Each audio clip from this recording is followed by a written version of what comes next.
সালাউদ্দিন আম্মার। কয়েকজন শিক্ষার্থীকে সঙ্গে নিয়ে আম্মারের এই আন্দোলন চলে রোববার দিনভর। ভরসা পেতে নিজেকে হতে হয় পাতের মতো দৃঢ়, ঠিক যেমনটা জেরুজালেম। আওয়ামী লীগপন্থী ডিনদের কক্ষে তালা ঝুলিয়ে তারা দুই উপ-উপাচার্য ও রেজিস্ট্রারকে অবরুদ্ধ করেন। চাপের মুখে আন্দোলনকারীদের সঙ্গে আলোচনায় বসে বিশ্ববিদ্যালয় প্রশাসন। রোববার রাতেই আইন, বিজ্ঞান, ব্যবসায় শিক্ষা, সামাজিক বিজ্ঞান, প্রকৌশল ও ভূবিজ্ঞান অনুষদের ডিনদের চায়ের আমন্ত্রণ জানান উপাচার্য। এ সময় আলোচনার পাশাপাশি একযোগে উপাচার্যের কাছে পদত্যাগপত্র দেন ৬ ডিন। নির্বাচিত ডিনদের এই ব্যাপারটা একদম সুস্পষ্ট বিধি অনুযায়ী করা হয়েছে। সুতরাং এখানে একমাত্র গুরুতর অভিযোগ ছাড়া এই ধরনের একটা আন্দোলন, এই যে তালা লাগানো, এই সমস্ত বিষয়গুলোকে আসলে সমর্থন করার এটা কোনো সুযোগ নেই। তাদের ব্যাপারে অভিযোগ এবং যেমন কারো বিরুদ্ধে মামলা থাকতে পারতো, কারো বিরুদ্ধে একদম নিপীড়নের স্পষ্ট অভিযোগ থাকতে পারতো। এই ধরনের কোনো অভিযোগ কিন্তু আমরা গত 1 বছরে পাই। তো এটা একটা ব্যাপার, আমি এই জায়গা থেকে এটা অবশ্যই এটাকে আমি কোনো মানে একটা খারাপ নজির হয়ে থাকি। তালা ঝোলানোর এমন কার্যক্রম ফ্যাসিবাদী আচরণ বলে মনে করছে ছাত্রদল। এক বিবৃতিতে তারা রাকসুল জিএসকে মব সন্ত্রাসী বলে মন্তব্য করে। আম্মারের এমন কর্মকাণ্ড প্রতিহতের ঘোষণাও দিয়েছে ছাত্রদল। প্রতিদিনকার নাগরিককে সমান মর্যাদা, সমান নিরাপত্তা প্রদান করা হবে। এই সমান নিরাপত্তা বিঘ্ন করতে গেলে কোন উগ্র সন্ত্রাসী যদি আপনাদের সামনে আসে, সেই সন্ত্রাসীকে বেঁধে প্রশাসনের হাতে তুলে দেওয়ার আহ্বান রইল। জোরপূর্বক আওয়ামী লীগপন্থী ডিনদের পদত্যাগে বাধ্য করায় সোমবার উপাচার্যের সাথে দেখা করে উদ্বেগ জানিয়েছেন বিএনপিপন্থী শিক্ষক নেতারাও। তারা বলছেন এ ধরনের দাবি কোনোভাবেই মেনে নেওয়া হবে না। খুবই দুঃখজনক, খুব কষ্টদায়ক, পীড়াদায়ক যে রাকসুল জিএস যে ভাষায় মব তৈরি করার একটা প্রক্রিয়া শুরু করেছে, এটা আসলে কারোরই কাম্য না। খুবই ব্যথিত আমরা, খুবই দুঃখিত, খুবই অপমান বোধ করছি। বর্তমান পরিস্থিতি খুব আতঙ্কগ্রস্ত। অনেক শিক্ষক অনেকভাবে ঘর থেকে বের হতে পারছেন না।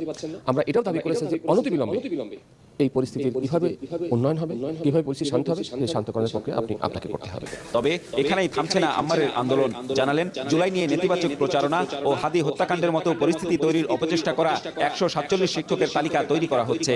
বরখাস্ত করতে হবে তাদেরও।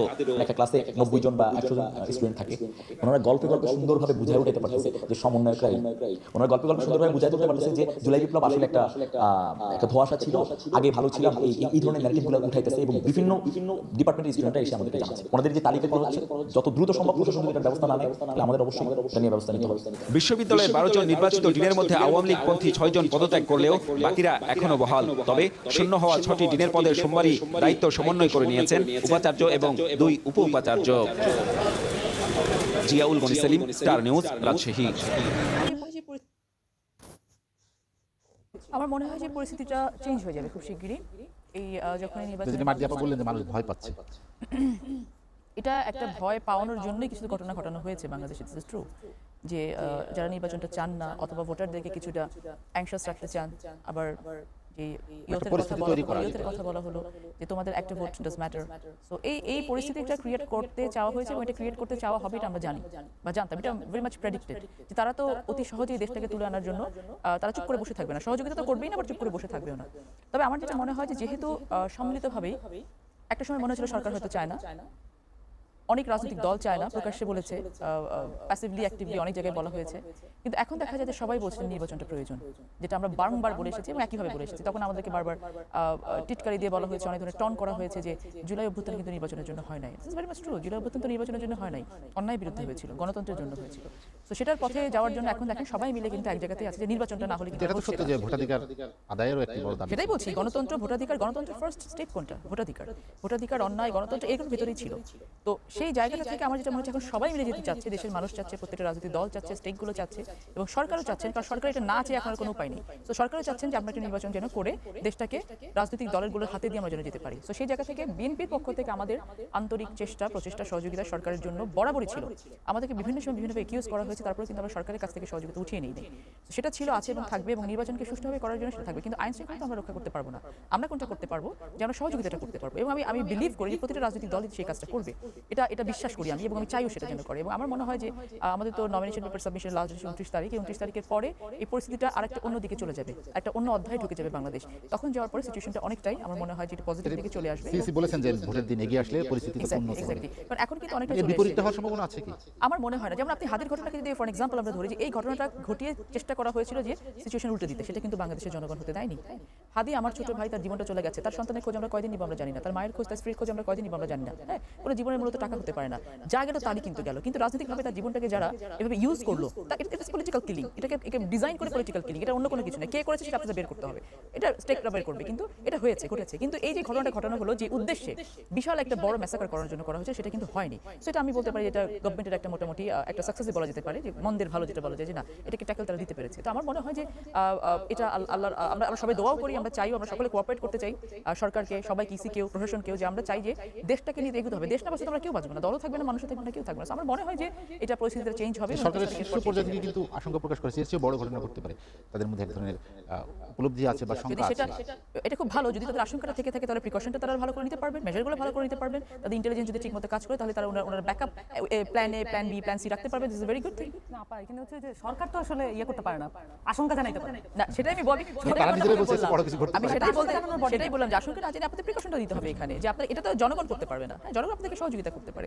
সো গভর্নমেন্টের হয় কি সবসময় তারা এই মানে ওনারা যেটা করেছেন যে অন্যের ঘাড়ে দায়টা দিয়ে দেওয়ার চেষ্টা করেছেন বারংবার। তো এটা আসলে মানে খারাপ লাগার জায়গাটা কোথায়, যে আমরা আমাদের 1.5 বছর যেটা ছিল টাইম ইজ মানি, ওই 1.5 বছর আমরা হেলায় নষ্ট করেছি, যেটা আমাদের জন্য কোনো মতেই করা উচিত হয় নাই। আমরা অনেক ভালো কিছু করতে পারতাম এই 1.5 বছর। এবং যেই সমর্থন এবং শ্রদ্ধা, ভালোবাসা, আশ্বাস নিয়ে এই সরকার বসেছিলেন 5ই আগস্টের পরে 8ই আগস্টে, ওনারা যখন যাচ্ছেন, ওনারা তাদের তহবিলে কি নিয়ে যাচ্ছেন, এটা কি মানে সেই আস্থার জায়গাটা আসলে কতটুকু এখন আছে? ওনারা কি নিয়ে যাচ্ছেন সেটা কিন্তু তাদের প্রত্যেককে চিন্তা করতে হবে, এবং রাতে শুয়ে ঘুমের মধ্যে কিন্তু চিন্তা করতে হবে যে 5ই আগস্টের আগে আমরা কি ছিলাম, দায়িত্ব নিয়ে আসলে কি দিয়ে গেলাম জাতি। এসএসসি সংস্কার কমিশনে আমরা যখন কাজগুলো করেছি, প্রেস কনফারেন্সের ইস্যুটা এই কারণে আসে না, কারণ আমরা যেটা রিপোর্টগুলো দিয়েছি সবগুলো অনলাইনে আছে, ওখানে কি আছে না আছে ইটস ওপেন টু অল।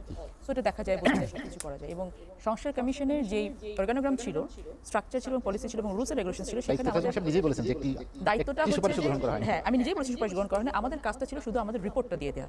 এই রিপোর্ট ইমপ্লিমেন্টেশনের আমাদের কোনো অথরিটি এখানে ছিল না, এটা নিয়ে কথা বলার কোনো সুযোগ আমাদের ছিল না। তারপরে কিন্তু আমরা কথা বলেছি, আমি নিজে বলেছি যে একটা ইমপ্লিমেন্টেশন হয় নাই। সামান্তা একটা কথা বলেছে যে বিএনপি নো ভোটের ক্যাম্পেইনিং করছে, this is very much a false statement. এটা ওর বলা উচিত হয়নি, এই কারণে যে এটা কোনোভাবেই হতে পারে না। যে সংস্কার আমরা চাই, এবং সংস্কার কমিশনের যতগুলো টপিক এখানে এসছে, প্রত্যেকটা আজকে থেকে 3 বছর আগে থেকে আমরা 31 দফার মাধ্যমে নিয়ে কিন্তু পথে ঘুরেছি। আমি নিজে সংস্কার, আমাদের 31 দফার যে কর্মশালা হয়, সেখানে আমি একজন প্রশিক্ষক হিসেবে কাজ করেছি এবং প্রত্যেকটা বিভাগে আমি গেছি। সো এখানে আমরা নো ভোট জুলাই সনদের জন্য নিয়ে এসেছি। এটা গণভোটের যে বিষয়গুলো কিন্তু নোট অফ ডিসেন্ট আছে আপনাদের। নোট অফ ডিসেন্ট আছে, নোট অফ ডিসেন্ট না থাকলে তো আমাদের বসে আলোচনা করার প্রয়োজন ছিল না, এটা কাগজে লিখে দিলেই হতো। এবং নোট অফ ডিসেন্ট থাকা মানে যে আমরা না ভোটের ক্যাম্পেইনিং করছি, এটা তো কোনো প্রমাণ নেই কোনোখানে, বরং আমরা এটা কিন্তু হ্যাঁ ভোটের ক্যাম্পেইনিং করছি অলরেডি, আমাদেরকে বলা হয়েছে। সো এটা মিসস্টেটমেন্ট ছিল। এখন সবকিছুর পরেও সত্যি আশার বাণী শোনাতে ইচ্ছে করে, কারণ আমরা আশাবাদী, স্বপ্ন দেখতে বিশ্বাস করি। এবং তারেক রহমান, যিনি বাংলাদেশে আগামী পরশুদিন আসছেন, উনি দিবা স্বপ্ন নিয়ে আসছেন না। এই যে অ্যাকাউন্টেবিলিটির কথাগুলো আসছে, বাংলাদেশের কোনো রাজনৈতিক দল তার দলের নেতাকর্মীকে, যারা 17 বছর ধরে পিঠে মার খেয়েছে, পেটে খেয়েছে, এই নেতাকর্মীকে বহিষ্কার করেছে, যাদের বিরুদ্ধে একটি করে এলিগেশন এসেছে। একটি রাজনৈতিক দল দেখাতে হবে যে তার নেতাকর্মীর বিরুদ্ধে এই ধরনের মানে একটা করে স্টেপস তারা নিয়েছে এগেইনস্টে। হাজার নেতাকর্মীকে আমরা বহিষ্কার করেছি। হ্যাঁ, বহিষ্কার করার পরে অনেকে তো আবার দলে ফিরে আসছে। কিন্তু নমিনাল আপনি যাদেরকে বহিষ্কার সুযোগ করা হচ্ছে, আপনারা দেখবেন তাদের এগেইনস্টে এলিগেশনগুলো কি ছিল। গ্রেভ এলিগেশন ছিল, এরকম কাউকে কিন্তু দলে ফেরানো হয় নাই। বাকি কাজ ছিল আইন শৃঙ্খলা রক্ষকের বাহিনী। চাঁদাবাজি এলিগেশন আছে, আপনারা চাঁদাবাজি মামলা দিয়ে অ্যারেস্ট করেন। আমরা কিন্তু কখনো কাউকে এখান থেকে সরিয়ে নিয়ে আসি, সেটা করা যাবে না। তো সেই জায়গা থেকে যে রিফর্মের যে বিষয়টা, পলিটিক্যাল পার্টির ভিতরে যে রিফর্মের বিষয়টা যতটুকু শুরু করেছে না কেন, এটা বিএনপি শুরু করেছে। এবং বিএনপি তারেক রহমান বাংলাদেশে আসার পরে এই পলিটিক্যাল পার্টি না, শুধু পুরো বাংলাদেশের চেঞ্জটা আসবে, যে বাতাসটা শুরু হবে, এটা আমার মনে হয় এটা পজিটিভ বাতাস বয়ে যাবে ইনশাআল্লাহ।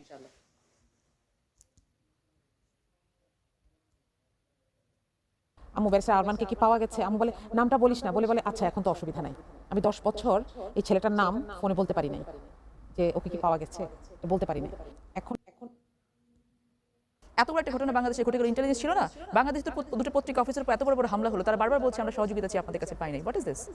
এই জন্য তো আমরা 5ই আগস্ট নিয়ে আসিনি বাংলাদেশে। লেভেল প্লেইং ফিল্ড নিয়ে তো আমরা বরাবরই অনেক আলোচনা করেছি, গত 17 বছর আলোচনা করেছি। এবং লেভেল প্লেইং ফিল্ডটা যে অর্থে যত স্মুথ হওয়ার কথা, এটা অত স্মুথ করা সম্ভব কিনা, এই পার্সপেক্টিভে সেটা একটা কোয়েশ্চেন। এই ফিল্ডটা কারোর জন্য অনেক বেশি উর্বর, কারোর জন্য অনুর্বর, সেরকম কিন্তু না। কথা হচ্ছে যে ফিল্ডটাই অনুর্বর। আমরা যে ফিল্ডে এখন নির্বাচন করার জন্য বলছি, যেটা সামান্তা খুব ভালো করে পয়েন্ট আউট করলেন, যে এই মুহূর্তে যা চলছে তা দেখে মনে হয় নির্বাচন করা সম্ভব কিনা, অথচ নির্বাচন না করেও কোনো উপায় নেই। এই অবস্থায় তো আসার কথা ছিল না দেশের। 5 তারিখের পরে 1.5 বছরে কেন এই অবস্থায় আসবে? কারণ 5 তারিখের পরে ইমিডিয়েটলি যদি আমরা কিছু ব্যবস্থা গ্রহণ করতে পারতাম সরকারের পক্ষ থেকে, তাহলে আজকে এই ব্র্যাকেটের মধ্যে বন্দী হতে হতো না, যে নির্বাচন ছাড়া তো কোনো উপায় নেই, কিন্তু আসলে কেমন হবে বোঝা যাচ্ছে না। আমরা কি জানতাম না যে বাংলাদেশ একটা ধ্বংসাবশেষের উপর দাঁড়িয়ে আছে?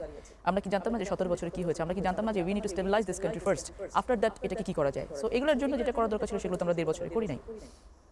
এখানে বাংলাদেশের দাঁড়ানোটা জরুরি। এই দাঁড়ানোর জন্য যা যা করা জরুরি ছিল সেটা কিন্তু আমরা করিনি। নির্বাচনটা হতেই হবে, দিস ইজ আ মাস্ট। যত বেশি পেছাবে তত বেশি এই ফিল্ডের কথা আমরা যেটা বলছি, এই ফিল্ডটা আরও বেশি অনুর্বর হয়ে যাবে এবং এটা ডিজাইন করে ইন্টেনশনালি এই ফিল্ডটাকে নষ্ট করা হচ্ছে। কারা করছে? আপনি সাদা চোখে দেখতে গেলে বলতে হবে যারা চায় না যে বাংলাদেশ আবার নতুন করে উঠে দাঁড়াক, যারা চাচ্ছে না বা তাদের ভেতরে ইন্টেনশনটা আছে যে বাংলাদেশকে আবার একই দিকে নিয়ে যাওয়া, আবার বলতে পারে আগেই ভালো ছিলাম। নির্বাচন চাই না, হতে দেব না, অনেক দল এই ধরনের কথা বলেছে। এই মুহূর্তে সম্ভব না, করা যাবে না। সামান্তা বললেন যে সংস্কার এবং আপনার সনদের আলোচনা এখন বাজার থেকে উঠে গেছে। এটা অবভিয়াসলি হবে। আপনি কোনো প্রিম্যাচিওর স্টেজে যখন প্রিম্যাচিওর সাবজেক্ট ম্যাটার নিয়ে আসবেন, এটা প্রিম্যাচিওর স্টেজে হারিয়ে যেতে হবে। সো আমরা এমন একটা সময় এগুলো নিয়ে কথা বলেছি যখন এগুলো নিয়ে কথা বলার সময় ছিল না। কথা বলার সময় ছিল আমরা সংস্কারের যে স্ট্রাকচারটা তৈরি করবো ইমিডিয়েট যেন স্টার্ট করা যায়। সো আমার স্ট্রাকচার আগে তৈরি করা উচিত ছিল। আমরা যে যজ্ঞ চললো সংস্কার কমিশন নিয়ে, আপনি আমাকে একটা দেখান, একটা যে এই সংস্কার কমিশনের উদ্ভব থেকে শুরু করে শেষ পর্যন্ত শেষ হয়ে যাওয়ার পরে একটা জিনিস এখন পর্যন্ত এক্সিকিউট করা সম্ভব হয়েছে যেটা দৃষ্টিগোচর হয়েছে জনগণের। একটা জিনিস আমাকে দেখান।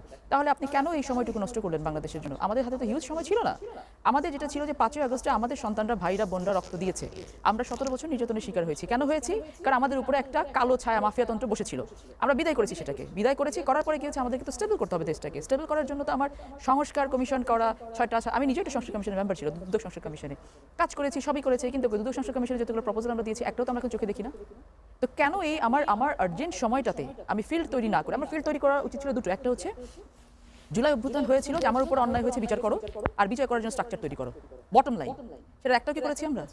নামকা বাস্তে বিচারের জন্য আমরা কয়টা রাষ্ট্রদ্রোহ মামলা করেছি, আমরা কয়টা খুনের মামলা করেছি, সরকার কেন করেনি এগুলো? জল ছিল সকল এভিডেন্স আমাদের সামনে, কোনো কিছু কিন্তু করা হয়নি। তো আমার কথা হচ্ছে যে ফিল্ডটা তৈরি না করাটা মনে হয় একটু পরিকল্পিতই ছিল। হয়তো সরকার মনে করেছিলেন আমাদের হয়তো অনেক সময় আছে, কিন্তু ইন্টারিম সরকারের সময় তো ইনডিফিনিট পিরিয়ড চলছে। খালি আমাদেরকে প্রশ্ন করে don't try to take out something negative stuff. You got to ask yourself যে আমরা একই ভাষায় কথা বলি, why it happened like that? Both the country has to put the model and make the relation nice. Our culture and everything more or less said. Bangladesh and India's culture আলাদা না।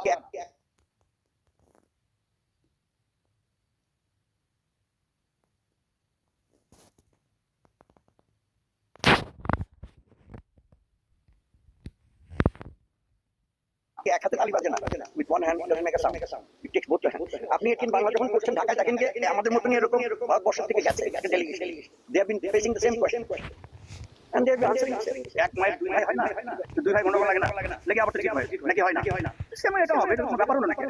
People of India were really suffering maximum is the people in Assam and Tripura and Nagaland and all these places. You should have seen the way they suffered and the way they kept their support.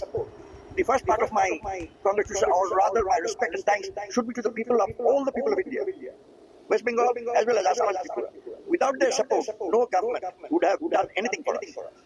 It was the people of this country who shouted for it, who asked for it, and Mrs. Gandhi was clever enough to understand what is to be done, and she has done it. So let's thank her. Let's not forget the mass. You journalists, you forget, you just talk about us, you don't talk about the people. I'm sorry, but the project that is going on, as you said, it will go on, the new company will come and they will work. It depends on the government, not on us, not on four of us sitting over here. আপনি এখানে বাংলা যখন করছেন, ঢাকায় দেখেন যে আমাদের মতনই এরকম ভারতবর্ষ থেকে গেছে একটা delegation, they have been facing the same question and they have been answering the same. সম্পর্কটা ডিপেন্ড করে খালি আমাদের উপর না, ভারতবর্ষের উপর না। Just a second. ওই ভদ্রলোকের প্রশ্নের উত্তর, গত 2 বছর টানা পড়ান আমাদের দুই দেশের সাথে কোনো সময় চিন্তা করছেন কেন হলো এটা? You got to ask yourself. খালি সাংবাদিকতা করলে হবে না। My son is also a সাংবাদিক। সাংবাদিক, you got to ask yourself কেন এটা হলো? পাকিস্তানের সাথে আমাদের একাত্তর যুদ্ধ হয়েছে কেন হয়েছে? Right starting from 47 all way down to 71 July মাসে মার্চ মাসে 25 তারিখে এসে এটাকে ফাইনাল শেলে আসছে যুদ্ধ। এখন আপনাকে চিন্তা করতে হবে যে কেন এটা হলো। ঠিক আছে না? আমরা বাংলা কথা বলি, পশ্চিমবঙ্গের লোকেরা বাংলা কথা বলে, আসাম, ত্রিপুরা, মিজোরাম সব বাংলা বলে, কেন এরকম হলো? You got to ask yourself. খালি আমাদেরকে প্রশ্ন করে don't try to take out something negative stuff. You got to ask yourself যে আমরা একই ভাষায় কথা বলি, why it happened like that? To make it nice, ওই যে উনি যে বললেন ওটা কি আবার একটু মলম লাগাতে হবে, বুঝছেন? মলম, you got to put some cream to মলম লাগিয়ে সুন্দর করতে হবে। That has to be done in both the countries. Don't expect Bangladesh to do it alone or India to do it alone. Both the country has to put the মলম and make the relation nice. Our culture and everything more or less said. Bangladesh and India's culture আলাদা না, কিন্তু এরকম হওয়ার কারণ হচ্ছে দুই ভাই যখন গন্ডগোল লাগে না, যেটা হয় এখানে তাই আবার মিলে যাবে, সমস্যা কি? আপনারা যারা সাংবাদিক ওই গর্ত করে তোলার চেষ্টা করছে, but don't do that. Make it simple. মলম লাগায়, make it nice. এক মায়ের দুই ভাই হয় না, দুই ভাই গন্ডগোল লাগে না, লেগে আবার ঠিক হয় নাকি হয় না, সেম এটা হবে, কোনো ব্যাপার হলো নাকি? তোমরা খামাখা রেখে কিছু করো না, make it simple, make life simple. And এই যে দাওয়াতে নিয়ে আসছে আমরা না, আজ গত 4 দিন হলো আমাদের কত সম্মানিত তারা রাখছে না, আমরা বলছি তারা আমাদের সম্মান করেনি। They are giving their fullest respect to us, the same way we have got the same feelings for us. They are giving us reciprocal, একদিক থেকে আসবে আরেক দিকে যাবে। এটা ওই যে বললাম না হাবিব ভাই যে এক হাতে তালি বাজানো, এক হাতে দেওয়া দেওয়া হয় না, দেওয়া নেওয়ার পর দুই হাতে হয়। আমি তো একটু আগে বলে দিয়েছি, it's a two brothers, once they are friendly, এক ম্যাচ বেটেন দেখা হইছে, আবার মাঝখানে এসে খেলাধুলা ফুটবল খেলা নিয়ে গন্ডগোল হবে, আবার একটু পরে মিলে যাবে, দুজন মিলে একসাথে ভাত খাবে মায়ের হাতে, আবার ঠিক হয়ে যাবে। So make it easy, don't make it critical. কালকে সকালে দেখবো আপনারা সবাই খবরের কাগজে টিম অফ দ্য নানা বিদিকে চিল্লাচ্ছেন, that doesn't bring a good result, বুঝতে পারছেন? It doesn't bring a good result. Write something good, let's see how best you can write. আমরা টিভি দেখবো কালকে সকালে, খবরের কাগজ যাওয়ার সময় এক গাদে নিয়ে যাবো কালকে প্লেনে, করবো দেখি এই সাংবাদিকরা কেমন ছবি দেখছো, এই ছবি দেখো, instrument surrender কি লাগছে জানো তোমরা? লেখা আছে Armed Forces of Bangladesh and Pakistan, Armed Forces in Bangladesh. এটা কত নম্বর line? To Lieutenant General Jagmeet Singh Hora, তার নিচে দেখো General Officer Commanding in Chief of Indian and Bangladesh. দেখছো? Why is Bangladesh? সময় দেখাও তোমরা বাংলাদেশ এপ্রিল কোথায়? এই বক্তব্যের এই পাশে একে সন্ন্যাসের সাথে মাথা দেখাচ্ছে, নাই কেন আছে ওটা টানাটানি করো না, বুঝছো? এটা কারণ বললাম তো ঠিক হয়ে যাবে। এই যে কালকে মিউজিয়ামে দেখছি ছবি, কর্নেল কি নাম ছিল জানো? কর্নেল অভিষেক বলে, অভিষেককে বলছি বলে স্যার আমরা ঠিক করব। সো মেক ইট মলম লাগাও, make it all right. Last question, yes no no you yes last question. দাঁড়াও, বুঝতে আপনার কাছে জিজ্ঞেস করব আবার আমি কি এখন মুশকিল। আরে বাবা যেভাবে ছেলে এভাবে হচ্ছে তো, আমি তোমাদেরকে একটু আগেই বলছি, the way they have respected us for last 4 days until tomorrow, let's put the question back to you. What are your expectations? What, as a journalist, what is your expectation? Give us an answer. We'll take back this answer. Let me request you, next time, whenever you celebrate the next 16th December, please invite some Pakistani officer. No, I'm not kidding. Invite them.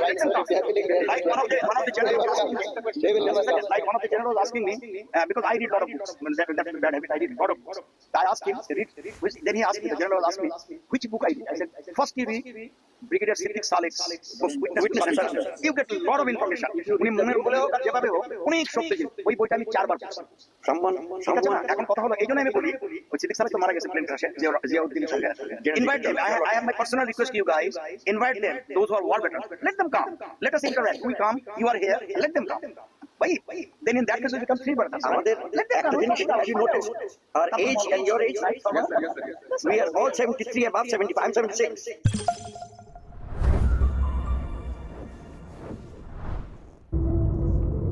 বাংলাদেশের মুক্তিযুদ্ধের ইতিহাস হাজারো মানুষের বীরত্বের ইতিহাস।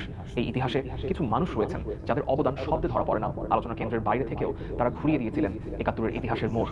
১৯৭১ সালের মুক্তিযুদ্ধে এমনই এক নীরব নায়ক ছিলেন মং রাজবংশের ৭ম রাজা, রাজা মং হুসাইন। পার্বত্য চট্টগ্রামের পাহাড়, বন আর রাজবাড়ির প্রাচীন দেয়ালের ভিতর লুকিয়ে আছে তার সেই গল্পগুলো, যেখানে শুধু তিনি রাজার আসনে বসে থাকেননি, শাসন করেননি, বরং নিজেকে বিলিয়ে দিয়েছিলেন বাংলাদেশের স্বাধীনতার জন্য।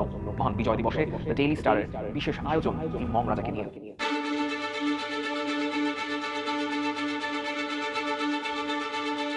১৯৭১ সালে সেই অগ্নিঝরার সময় পার্বত্য চট্টগ্রামের রাজনীতি ছিল বিভক্ত। চাকমা ও বোমাং রাজপরিবার সরাসরি অবস্থান নিয়েছিল পাকিস্তান শাসকদের সমর্থনে। শুধুমাত্র ব্যতিক্রম ছিলেন রাজা মং হুসাইন। শির দ্বারা উঁচু করে শুধু সমর্থন দেননি, রাজভান্ডারের দরজা খুলে উজাড় করে দিয়েছিলেন মুক্তিযোদ্ধাদের জন্য। রাজবাড়ির মূল ভবনের পাশের নানুমা দেবী স্মৃতি হলে তৈরি করেছিলেন অস্থায়ী এক হাসপাতাল। আমরা যখন প্রথমে ইয়াদের উদ্দেশ্যে যাই রওনা হই নাজিরার থেকে, তখন এখানে যে পাহাড় নিজে বসে এখানে মানে যত উত্তর চট্টগ্রামে চট্টগ্রাম থেকে যত মুক্তিযোদ্ধারা আছে, মুক্তিযোদ্ধারা না শরণার্থী বা এলাকার লোক, মানে যারা যুদ্ধের জন্য আর যখন টিকে থাকতে পারছে না তখন রওনা হচ্ছে, তখন ওই যাওয়ার জন্য যখন আমরা আসছি তখন উনি এখানে সবাইকে খাওয়া দাওয়া ইত্যাদি সব কিছু ভরণ পোষণ ব্যয় করতেন। এবং আমাদের সাথে যতদিন পর্যন্ত আমরা টিকেছি ততদিন পর্যন্ত উনি টিকছেন, যেহেতু আমাদের FM ফারুক এবং বাদশাহ আলম যে আওয়ামী লীগের সংগঠক ছিল, ওনাদের সাথে ওনার যোগাযোগ ছিল। হ্যাঁ, ওখান থেকে আমাদেরকে রিক্রুট করতে এখানে রাজা মহোদয় উনি সমস্ত কিছু এখানে যা কিছু করণীয়, খাওয়া দাওয়া যতটুকু করা দরকার সব কিছু করতেন। এবং যুদ্ধের সময় উনি আমার ভৈরব আকাউড়াতে উনি যুদ্ধ করতেন ইয়ে করে। এবং এখানে ওনার অবদান যুদ্ধকালীন সময় ওনার অবদানের কথা বলে শেষ করা যাবে না, কারণ এখানে আর কারো দেওয়ার মতো ক্ষমতা ছিল না। ওনার তো অ্যাবিলিটি ছিল রাজা হিসেবে রাজা হিসেবে এবং দেশের জন্য একজন মুক্তিযোদ্ধার হিসেবে না করণীয়। মুক্তিযুদ্ধ যদিও তখন শুরু হয় নাই, মুক্তিযুদ্ধ হয় নাই, কিন্তু না করণীয় এমন করার মধ্যে কিছু বাদ ছিল না। সেটা আগে আপনার রামগড় যদি আমরা এই মুক্তিযুদ্ধ হিসেবে যদি আমরা স্মরণ করি, তাহলে রাজার অবদানের কথা বা ওনার ইয়ের কথা শেষ করা যাবে না, কারণ ওনার সমস্ত কিছু দিয়েই উনি মানে যুদ্ধের জন্য ইয়ে করেছেন, এরকম ত্যাগ স্বীকার করতেন। মং রাজা তার রাজবাড়ির প্রায় 150 কর্মকর্তা কর্মচারী নিয়োজিত করেছিলেন মুক্তিযোদ্ধাদের কাজে। রাজবাড়ির গৃহকর্মী ক্রাইং ও খুলতি মারমার স্মৃতিতে সেই সময়টা ছিল এক মহাযজ্ঞ।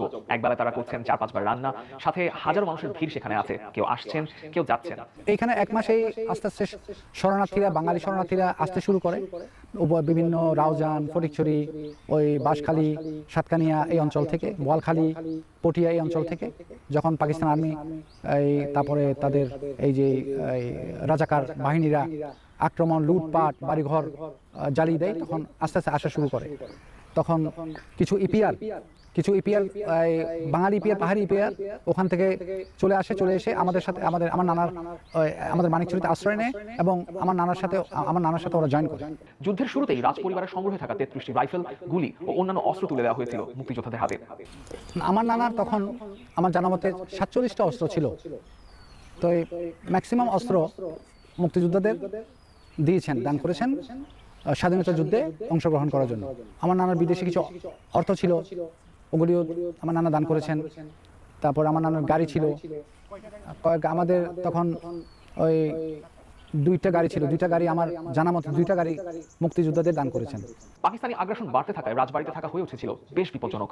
মুক্তিবাহিনী ও মুজিবনগর সরকারের শীর্ষ মহল রাজাকে ভারতে চলে যাওয়ার অনুরোধ জানাচ্ছিলেন। 30 এপ্রিল জেলা প্রশাসক এইচ ইমামের পাঠানো জিপে রাজা রামগড়ের পথে রওনা হন। আমার নানার একটা প্রিন্স গাড়ি ছিল, ওই প্রিন্স গাড়িটা আমার নানা ব্যবহার করতো, সেটা নিয়ে আমরা ভারতে চলে যাই এবং ওই গাড়িটা দিয়ে আমার নানা প্রয়াত প্রধানমন্ত্রী ইন্দিরা গান্ধীর সাথেও দেখা করতে যান। সেখানে তিনি শরণার্থী ক্যাম্পে ক্যাম্পে ঘুরে আদিবাসী তরুণদের মুক্তিযুদ্ধে যোগ দিতে উদ্বুদ্ধ করেন। তার আহ্বানে সাড়া দিয়ে বহু তরুণ অস্ত্র তুলে নিয়েছিল। প্রাক্তন চেয়ারম্যান ছিল যে উনি বললো যে কমসাই তুমি এখানে থাকি লাভ হবে না, কেন তুমি যুদ্ধ জাতীয়, কেননা ওই আমাদের মাংরাজা বাহাদুর এই চলে গেছে, উনি আমাকে খবর দিয়েছে ওইখানে যতগুলা এই ইয়াং যুবক তাদেরকে নিয়ে আসার জন্য উনাকে বলছে, কথা হচ্ছে না। তো ওনার বলার সাথে সাথে আমরা 3-4 জন এখানে কংজ, চাইলাপুর এই সেই পথ ওই তোমরা ইয়া কর মংসাতই বাবু, উনিও তো এখন ইয়াতে ছিল এই আমিকাতে আমাদের সাথে আর কি। আমরা একযোগে গেছে যাইয়া কোথায় ও দেওয়ানপাড়া সোজা যাইতে পারলাম না, কারণ ওইখানে পাঞ্জাবি টল ছিল রোডে। তখন আমরা একটু গুড়ি গাড়ি দেওয়ানপাড়া গেছে, দেওয়ানপাড়া থেকে ওখানে রিপি মাজন একটা, তার মাজন বলে একটু নাম ছিল, ওই বাড়িতে আমরা লুকাই রয়েছি 6-7-8 জন। ওই লুকার পরে তখন একটু পরে আমাকে ওই ভারত থেকে গোয়েন্দা লোক বাধা দিছে, অমুক জায়গা থেকে গিয়ে ওই লোকগুলাকে নিয়ে আসো। তো তখন আমরা 7 জন গেছি, আমাকে নিয়ে গেছে কেন, ওই পাঞ্জাবি ওইখানে ব্রিজ আছে তো মাটিয়াঙ্গা ব্রিজের গোড়াত ওইখানে পাঞ্জাবি আছে, চেকপোস্ট আছে। তো ওইখান থেকে গুড়ি গাড়ি আমাকে নিয়ে গেছে অংথইপ্রু। এই নিয়ে গেছে এক রাত গেছে আমরা বৈষ্ণবপুর পর্যন্ত, বৈষ্ণবপুর ফেনী বৈষ্ণবপুর আর কি, বৈষ্ণবপুর ওইখানে না বৈষ্ণবপুর এখানে বৈষ্ণবপুর ওইখানে আমরা ভাত খাইলাম। তো বিকালে আমাদেরকে নিয়ে একদম বৈষ্ণবপুর ওই নদীটা, ফেনী নদীটা ক্রস করে আমরা ওইখানে গিয়েছে ক্যাম্প আছে, ওই ক্যাম্পের মধ্যে আমরা ওইখানে নাম ঠিকানা সব কিছু লিখছে আর কি। মং রাজাকে ধরার জন্য মরিয়া পাকিস্তানি বাহিনী তার মাথার দাম ঘোষণা করেছিল পর্যন্ত। নিজ বিদ্রোহীদের দিয়ে তাকে হত্যার চেষ্টাও করানো হয়, কিন্তু সেটাও বিফল হয়েছিল। রূপাইছড়ি হরিণা ক্যাম্পে গিয়ে রাজা নিজেই মুক্তিযোদ্ধাদের প্রশিক্ষণ দেন, এমনকি নিজেও মুক্তিযুদ্ধে যোগ দেন। মিজোরা আমার নানাকে এখানে না পেয়ে ভারতে যখন আমরা রূপাইছড়িতে আশ্রয় নিই, আমার নানার এক ভাগ্নির বাড়িতে, রূপাই চৌধুরীদের বাড়িতে, তখন মিজোরা 2বার অ্যাটেম্প নিয়েছিল আমার নানাকে কিডন্যাপ করার জন্য। কিন্তু সেটা ভারতীয় গোয়েন্দা সংস্থা সেটা খবর পেয়ে আমাদেরকে বিএসএফ দিয়ে সেই পাড়াটাকে ঘিরে রেখে পরে দিয়ে আগরতলায় আমাদেরকে হস্তান্তর করে। প্রসন্ন সদন নামে একটা ভবনে আমাদেরকে আশ্রয় দেয় ওখানে ভারতীয় সেনাবাহিনী। একসময় আগরতলায় নিয়ে যাওয়া হয় তাকে। তিনি সাক্ষাৎ করেন ইন্দিরা গান্ধীর সঙ্গে। আখাউড়া যুদ্ধের পর ভারতীয় সেনাবাহিনী তাকে দেয় সম্মানসূচক কর্নেল র্যাঙ্ক। ডিসেম্বরের শেষে রাজা ফিরে আসেন মানিকছড়িতে। ততক্ষণে রাজবাড়ি ধ্বংসস্তূপে পরিণত হয়েছে। স্বর্ণের বৌদ্ধ মূর্তি, দামি গাড়ি, দুর্লভ পাখি, ঐতিহাসিক নিদর্শন সবকিছু লুট হয়ে গেছে। তবু মং রাজা মং হুসাইন আফসোস করেননি। যখন রামগড়ে ইন্ডিয়ান বিমান বাহিনী ফাইটারগুলি বোমিং শুরু করে, তখন এই পাকিস্তান আর্মিরা ওইটা বোমিং যখন শুরু করে, তারপরে ওরা ডিসিশন নেয় আমাদের বাড়িটাকে বোম দিয়ে, ডিনামাইট দিয়ে উড়িয়ে দিয়ে ওরা এখান থেকে লিভ করবে। কিন্তু ওইটা আর ওরা সেরকম ওদের প্ল্যানটা সাকসেসফুল হয় না আর কি। ওরা রাতারাতি ওরা চলে যায়, পাকিস্তান আর্মিরা মানিকছড়ি লিভ করে চলে যায়। লুটপাট বেশি করেছে লোকাল রাজাকাররা, আমাদের প্রকারিসের থেকে, তারপরে আরো বিভিন্ন যেগুলি মুভেবল জিনিস অনেক এই রাজাকার বাহিনীরা আমাদের রাজবাড়ি থেকে অনেক সেরকম জিনিসপত্র লুট করে নিয়ে গেছে। পরে আমরা যখন ভারত থেকে ফিরে আসি তখন আমার নানা মুক্তিবাহিনী তখন 20 জন ছিল। আমার নানার সিকিউরিটি এর জন্য ওখানে ভারতীয় সেনাবাহিনীরা সেটা সেট করে দিয়েছিল। ওই 20 জন মুক্তিবাহিনীর দ্বারাই অনেক 80% এই যে জিনিসগুলি লুটপাট করে নিয়ে গিয়েছিল এই রাজাকার বাহিনীরা ওদের থেকে উদ্ধার করতে সক্ষম হয়। সব হারিয়ে মহারাজা বলেছিলেন, সব হারিয়ে ফেললে তো মাতৃভূমির স্বাধীনতা তিনি পেয়েছেন, সেটাই তার জীবনের সবচেয়ে বড় প্রাপ্তি, এবং এই স্বাধীনতাই আমাদের জীবনের সবচেয়ে বড় প্রাপ্তি।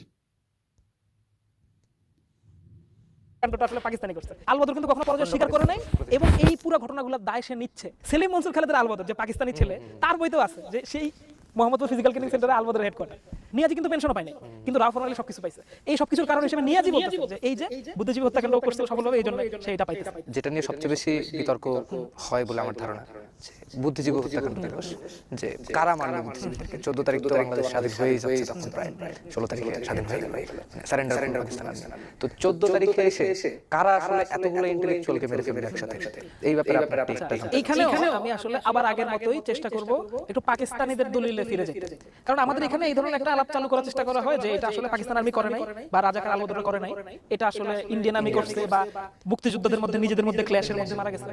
এই সবই কিন্তু পার্শিয়ালি ট্রুথ হইতে পারে, যেহেতু আমরা এক ইতিহাসের এমন জায়গায় দাঁড়ায় আছি, আমরা তো টাইম মেশিনে করে ব্যাক করতে পারবো।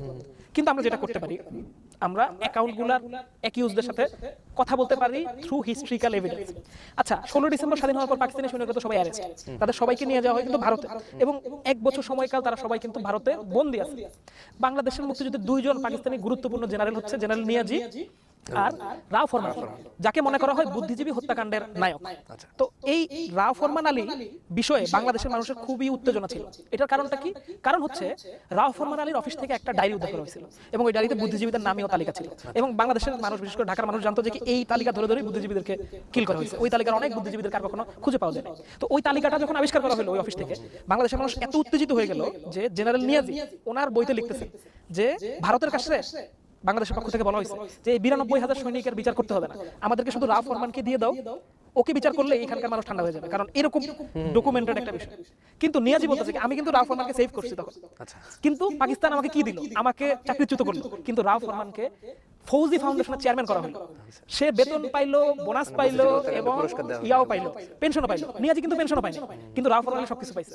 এই সবকিছুর কারণ হিসেবে নিয়াজি বলতেছে যে এই যে বুদ্ধিজীবী হত্যাকাণ্ড করছিল সফলভাবে, এই জন্য সে এটা পাইতেছে। আচ্ছা, রাও ফরমান আলীর তো একটা বই আছে, রাও ফরমান আলী তো এটা স্বীকার করে। আচ্ছা, রাও ফরমান আলী কি বলছে? রাও ফরমান আলী বলতেছে আমার হাতে তো কোনো ক্ষমতাই ছিল না, সব তো ছিল নিয়াজির হাতে ক্ষমতা, আমি এগুলা কিছুর সাথে যুক্ত ছিলাম না। তবে হ্যাঁ, আমি শুনছি যে নিয়াজির অফিসের সামনে সাদা রঙের মাইক্রোবাস দাঁড়ায় থাকতো, এবং এখানে যেন কি হইতো, অনঅফিশিয়াল কিছু হইতো আমি জানি না। তার কাছে যখন জিজ্ঞেস করা হয়েছে যে সাদা রঙের মাইক্রোবাসে করে বুদ্ধিজীবীদেরকে নিয়ে যাওয়া হতো, অর্থাৎ দেখো তারা 2 জন পরস্পরকে দোষারোপ করতেছে, কিন্তু মাইক্রোবাসে করে যে নিয়ে যাওয়া হচ্ছে এটা কিন্তু স্বীকার করতেছে। আবার এখানে যে নিয়াজি বলতেছে যে কি লিস্ট আছে, এটাও স্বীকার করতেছে। নিয়াজি বলতেছে যে কি এই লিস্ট থেকে নাম কাটানোর জন্য তার কাছে অনেক লোক আসতো, এবং একজন বাঙালি কবি সানাউল হককে বাঁচানোর জন্য তার কাছে যখন রিকোয়েস্ট আসে, তখন একজন আমলার মাধ্যমে রাও ফরমান আলীর কাছে রিকোয়েস্ট করেছিল, রাও ফরমান আলীর নামটা কেটে দিয়েছে, কেটে দেওয়া মানে সেফ হয়ে যাওয়া। আচ্ছা, এই যে ডায়েরি, এই সাদা রঙের ডায়েরি বা মাইক্রোবাস, লাল রঙের ডায়েরি এবং সাদা রঙের মাইক্রোবাস, এইটার আরেকটা অ্যাকাউন্ট আমরা পাই মানে রাজাকার সর্দার গোলাম আজমের লেখা। গোলাম আজম সে যে কিছু করে নাই এটা প্রমাণ করার জন্য বলতেছে যে কি সেও রাও ফরমান আলীর ডায়েরি থেকে নাম কাটানোর জন্য চেষ্টা করতেছে, যে সেও কয়েকজনের জন্য রিকোয়েস্ট করছে। সো রাও ফরমান আলীর diary is like a thing, যেটা গোলাম আজম স্বীকার করতেছে, নিয়াজিও স্বীকার করতেছে। সো পাকিস্তানি অ্যাকাউন্ট এবং বাংলাদেশের আল-বদর রাজাকার অ্যাকাউন্টেই আমরা বুঝতে পারি যে বুদ্ধিজীবী হত্যাকাণ্ডটা আসলে পাকিস্তানি করছে। শেষে বলি আমি যে একটা খুবই শক্তিশালী ডকুমেন্ট, যে এই ঘটনাটা যে আল-বদর জামাত ইসলামের ছাত্র সংঘ করছে, সেইটার ডকুমেন্ট পাওয়া যায় 90-এর দশকে এসে। কিভাবে? আমরা তো জানি জামাত ইসলাম একটা আন্তর্জাতিক সংগঠন, ওর ভারতের শাখা আছে, ওর পাকিস্তানের শাখা আছে, বাংলাদেশের শাখা আছে। এবার পাকিস্তানের জামাত ইসলামী সংগঠনটার ভিতরে ধরো তোমার আমার মতো একজন তরুণ, যেই তরুণের এক সময় মনে হইল 90-এর দশকে এসে যে 71-এ তো আমাদের নেতারা অনেক বীরত্ব দেখেছিল বাংলাদেশে, আমি বাংলাদেশে যাব এবং ওইটার নথিপত্র কালেক্ট করব। এন্ড হি কেম, সে সবার সাথে দেখা করছে, দেখা কইরা একটা বই লিখছে। বইটার নাম হচ্ছে আল-বদর, এবং লেখকের নাম হচ্ছে সেলিম মনসুর খালেদ। এটা 95-6 এর দিকে প্রকাশিত হয়েছে পাকিস্তানে, উর্দু ভাষায় লেখা একটা বই। সেই বইটাতে সে এই যে সবার সাক্ষ্য কি কি ঘটছে না ঘটছে এগুলো বলতেছে আর কি, তাদের দৃষ্টিতে যে কিভাবে অকুপাইড করছে মুক্তিযোদ্ধারা, খারাপ ইত্যাদি ইত্যাদি। এখন দেখো একটা জিনিস, যে আমাদের দেশে, আমাদের হিস্ট্রিতে আমরা জানি যে আল-বদরের হেডকোয়ার্টার ছিল মোহাম্মদপুর ফিজিক্যাল ট্রেনিং সেন্টারে। আমরা আব্দুর রহিম তর্কবাগী সহ অনেকের অ্যাকাউন্টে জানতে পারি যে সেখানে বস্তা ভর্তি চোখ পাওয়া গেছে, বুদ্ধিজীবীদের দেহ অবশেষ পাওয়া গেছে, সেখানে টর্চার করা হতো। সেলিম মনসুর খালেদের আলবদর যে পাকিস্তানি ছেলে, তার বইতেও আছে যে সেই মোহাম্মদপুর ফিজিক্যাল ট্রেনিং সেন্টারে আলবদর হেডকোয়ার্টার। এত বড় আলাপের জায়গা নাই, একদম শেষ আসি যে 16 ডিসেম্বর বাংলাদেশ স্বাধীন হয়ে গেছে। সেলিম মনসুর খালেদ লিখতেছে কি ঘটনা, পাকিস্তান তো পরাজয় স্বীকার করে নিয়েছে, এবার সমস্ত আলবদরের সদস্যরা মোহাম্মদপুর ফিজিক্যাল ট্রেনিং সেন্টারে একসাথে হয়েছে। সেখানে তাদের যে প্রধান কে, এই যে মুজাহিদ, জামাতের মুজাহিদ সাহেব একটা বক্তৃতা দিচ্ছে। বক্তৃতায় বলতেছে যে এই পাকিস্তানি সৈন্যরা বিশ্বাসঘাতক, তারা পরাজয় স্বীকার করেছে, আমরা আলবদর, আমরা কিন্তু পরাজয় স্বীকার করি। কিন্তু এখন পরিস্থিতির জন্য আমি বলতেছি আপনারা পরস্পরকে দেখে নেন, সবাই মোলাকাত করেন এবং এখান থেকে হিজরত করেন, আমরা আবারও ফিরে আসবো এবং পাকিস্তানকে এস্টাবলিশ করবো। সো আলবদর কিন্তু কখনো পরাজয় স্বীকার করে নাই এবং এই পুরো ঘটনাগুলোর দায় সে নিচ্ছে এবং সে বলতেছে যে আমরা আবার এসে অখণ্ড পাকিস্তান করবো। এবং 71-এর পরে আমরা গোলাম আজমকে দেখতে পেয়ে দেশে দেশে ঘুরে পাকিস্তান পুনরুদ্ধার কমিটি তৈরি করার চেষ্টা করতেছে, যাতে পাকিস্তান আবার একসাথে হয় এবং বাংলাদেশকে স্বীকৃতি না দেওয়া হয়। এই সব কিছুকে যদি আমরা একসাথে করি, পাকিস্তানের অ্যাকাউন্ট, আলবদরদের অ্যাকাউন্ট, জামাতের অ্যাকাউন্ট, সবকিছু একসাথে করলে কিন্তু বুদ্ধিজীবী হত্যাকাণ্ডের সাথে যে এই সংগঠনগুলোই যুক্ত, তারা পরস্পরকে দোষারোপ করার মাধ্যমে প্রমাণ করছে। ফলে আমরা কে বাঙালি সাক্ষী কে বললো, আজকাল তো এটা বলা খুব বিপজ্জনক, কে কোন দল করে, আমরা পাকিস্তানের সাক্ষী থেকে এটা প্রমাণ করে ফেলতে পারি যে বুদ্ধিজীবী হত্যাকাণ্ডের দায়টা কিন্তু পাকিস্তান সেনাবাহিনীর। যে হঠাৎ করে একটা উত্তেজিত জনতা একটা প্রতিষ্ঠানে যে আগুন দিয়েছে, পুরো আক্রমণগুলো দেখলে বোঝা যায় এটা উদ্দেশ্যহীন কতিপয় যুবকের হঠাৎ করে উশৃঙ্খল আচরণ নয়।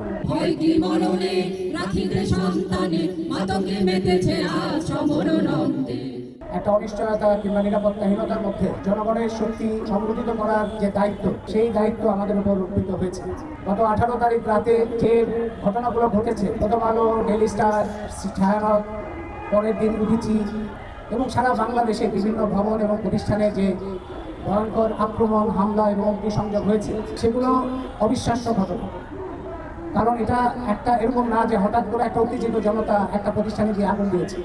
সাধারণভাবে আগুন লাগালে একটা ভবনের একটা এতগুলো তালার সকল কাগজপত্র, সকল দলিলপত্র, সকল তাদের যা যা প্রাতিষ্ঠানিক সম্পদ, সমস্ত কিছু এইভাবে পুড়ে যাওয়ার কথা নয়। সেগুলো পুরানো হয়েছে। ডেইলি স্টার ভবনে আপনারা জানেন সেখানে সাংবাদিকরা আটক ছিলেন 20-25 জন এবং তারা একটা শ্বাসরুদ্ধকর অবস্থায় পড়েছিলেন। যে কোনো এটা যদি আগুন যদি আরও অব্যাহত থাকতো তাহলে তাদের জীবন বাঁচানো কঠিন হতো এবং তাদেরকে বাঁচানোর জন্য সম্পাদক পরিষদের সভাপতি, নিউ এজ সম্পাদক নুরুল কবির জীবনের ঝুঁকি নিয়ে সেখানে গিয়েছিলেন এবং তার উপরে আক্রমণ হয়েছে। এবং আক্রমণ হয়েছে পরিহাসের বিষয় যে যিনি গত 1.5 দশক ধরে এই স্বৈর শাসকের বিরুদ্ধে লড়াই করেছেন, হাসিনা আমলের অন্যায়, দুর্নীতি, মানবাধিকার লঙ্ঘন, নির্বাসনে পাঠানো সবকিছুর বিরুদ্ধে সবসময় সোচ্চার থেকেছেন, তাকে আওয়ামী লীগের দোষর বলে তার উপর আক্রমণ করা হয়েছে। পুরো আক্রমণগুলো দেখলে বোঝা যায় এটা উদ্দেশ্যহীন কতিপয় যুবকের হঠাৎ করে উশৃঙ্খল আচরণ নয়, এটা খুবই পরিকল্পিত একটা সন্ত্রাস আক্রমণ। এবং আমরা দেখবো যে যারাই উস্কানি দিচ্ছে, যারাই আক্রমণ করছে, তারা হঠাৎ করে সেদিন আবির্ভূত হয় না। তারা গত 1 বছরে আমরা একাধিক সমাবেশ করেছি, একাধিক প্রতিবাদ করেছি। এই সাংস্কৃতিক জগতে মাজারের উপরে হামলা করা হয়েছে, সংখ্যালঘু জাতি, সংখ্যালঘু ধর্মের মানুষের উপর আক্রমণ করা হয়েছে, নারীর উপরে নির্যাতন চালানো হয়েছে, গান বাজনা, নাটক, মেলা সবকিছুর উপর একটা আতঙ্ক ছড়ানো হয়েছে। আজকে সারা দেশে সাংস্কৃতিক তৎপরতা প্রায় অর্ধেক কমে গেছে।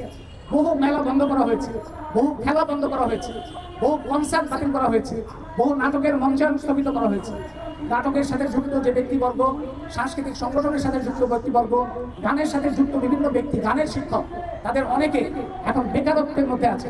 রাষ্ট্রীয় বাহিনীর সামনে এই ভবনগুলোতে যখন অগ্নিসংযোগ হয় তখন একটা ব্যাপক লুটপাট হয়। সেখানে যত কম্পিউটার ছিল, যত ধরনের সম্পদ ছিল, সব কিছুকে তারা লুটপাট করেছে। আমাদের গোয়েন্দা সংস্থা বলে, 7 দিন আগে বলে, 2 দিন আগে বলে যে নিরাপত্তার কোনো অভাব নেই। কীভাবে বলে? যে তাদের কাছে তথ্য থাকে।